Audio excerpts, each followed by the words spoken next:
Brain organoids are little, self-organizing blobs of brain tissue. They're commonly grown from human skin cells for biomedical research. They have complex electrical activity that resembles the developing human brain, and apparently some ability to learn. But most of this research looks at one organoid at a time. Sometimes they smush two organoids together and they'll connect with each other. But in your brain, there's a bunch of white matter tracts that connect brain areas across longer distances. They're made of bundles of neuronal projections called axons that seem to reach out to each other in what's called a handshake to guide each other into place. Beyond just increasing the range of neural signals, they enable a kind of back-and-forth communication between regions called re-entry, which might help explain how your brain can integrate so much information without having one central area where it all comes together. To study how these long-range reciprocal connections affect neural activity, these researchers, Osaki and colleagues, put two brain organoids on an electrode array with a hallway for them to connect to each other. After about 2 weeks, they both reached out their axons and connected. That's when they started to see synchronized bursts of electrical activity in the organoids. Over the next couple weeks, the axon bundles got thicker and the bursts got more synchronized and more frequent. There was usually a slight delay of 100 or 200 milliseconds between a burst in one organoid and the other, and they alternated which one burst first, a sign of two-way communication between the organoids. Which pair of organoids do you think could send signals faster? These organoids connected by an axon bundle, or two organoids that are directly fused? Inter-organoid communication was way faster over the axon bridge, even though the organoids were further apart. The bridged organoids also showed more complex activity compared to a single organoid or two that were fused. And there was more low-frequency delta band activity, which is associated with neural development in the womb. The researchers wanted to make sure the new activity was because of the axon bridge. And what's a surefire way to find out? Snip it and see if the activity stops. Cutting the axon bridge not only desynchronized their activity, but eliminated some of the delta band activity they saw when they were connected. For a more delicate manipulation of the axon bridge, they genetically modified the organoids so each neuron would have an off switch, a form of optogenetics. They put some viruses into the organoid's nutrient medium. The viruses inserted new genetic material that codes for a light-sensitive proton pump called archirhodopsin. When it detects orange light, it makes the neuron stop firing, more or less. After they gave the organoids these optogenetic silencers, they shined an orange light specifically on the axon bridge to see what happens when you disrupt and then restore communication between organoids. Turning off the bridge with the orange light desynchronized the organoids and reduced their complexity and delta activity. But when they turned the light off and let the signals flow across the bridge, they synced right up again. So letting the organoids send signals to each other, specifically through an axon bundle, has a big impact on their individual activity. To make even more realistic models of these white matter connections, they're going to have to fatten them up with a myelin sheath, illustrated by our sponsor, Dr. Greg Dunn's NeuroArt. Here we see helper cells called oligodendrocytes adding a fatty layer of myelin to insulate the axons of these neurons. This increases the speed and efficiency of electrical signals that travel down the long-range axons we see in white matter.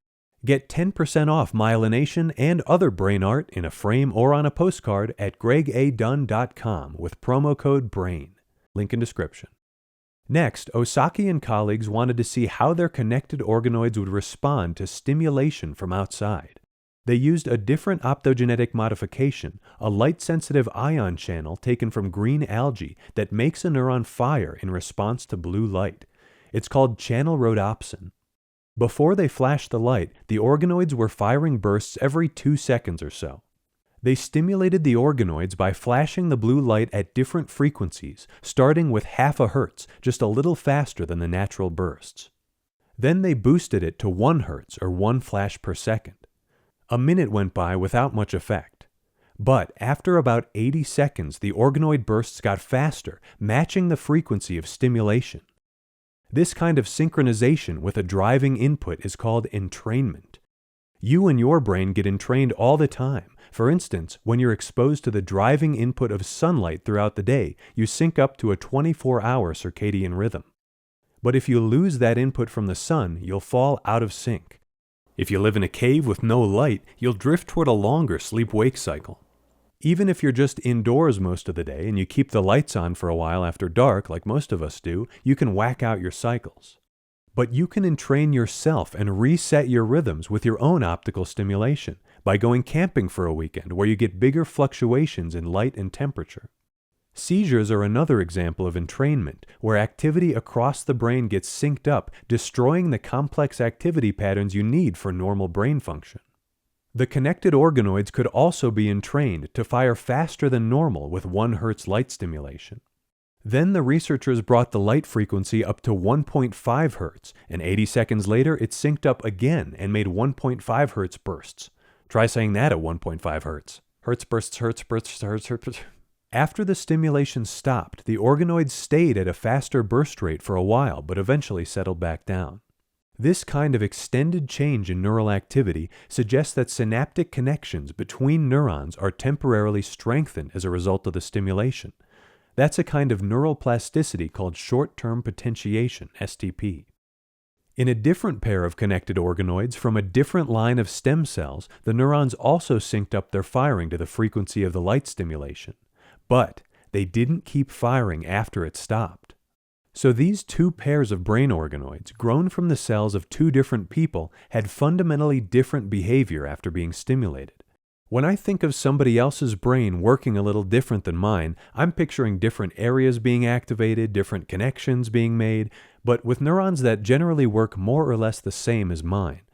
But this looks like a difference in the basic functionality of the neurons. They follow different rules in what looks like a pretty significant way. Or maybe there was just some inconsistency in how they grew the organoids. Either way, we should be cautious about drawing sweeping conclusions about how neurons work from any one study. Future research will have to look at just how much different cell lines differ so we can avoid overgeneralizing. The point of this research is to figure out how the brain works. Connected organoids like this can be used to model how brain areas influence each other, how they help each other develop, like in this study, or how they interact with each other to play Pong or drive robots, which single organoids can do already. Human stem cells and neurons can self-organize in incredibly complex ways. We can guide this self-organization to grow light-sensitive optic vesicles, to match the cellular composition of specific brain areas, and to form more complex macrostructures. We can use 3D bioprinting to structure this development and make custom 3D neural networks. We're still a long way from being able to recreate large-scale human brain activity with brain organoids. But there's an emerging field of organoid intelligence that doesn't care as much about replicating the human brain specifically. They want to use organoids the way we use AI and overcome the limitations of silicon-based computing, which could eventually produce something even more complex than the human brain, raising ethical questions that we might not be ready to deal with. Some prominent theories of consciousness suggest that if brain tissue is actively taking in information, integrating it, and acting on it in a goal-directed way, it might feel like something to be that organoid. But there's no consensus on that point, and we might never know for sure. What happens when we connect 1,000 organoids together with axon bridges and make a biological ChatGPT? I don't know. Subscribe for more, support the channel on Patreon, and get some beautiful brain art for yourself or someone you like at gregadunn.com. Promo code BRAIN at checkout. Thanks for watching.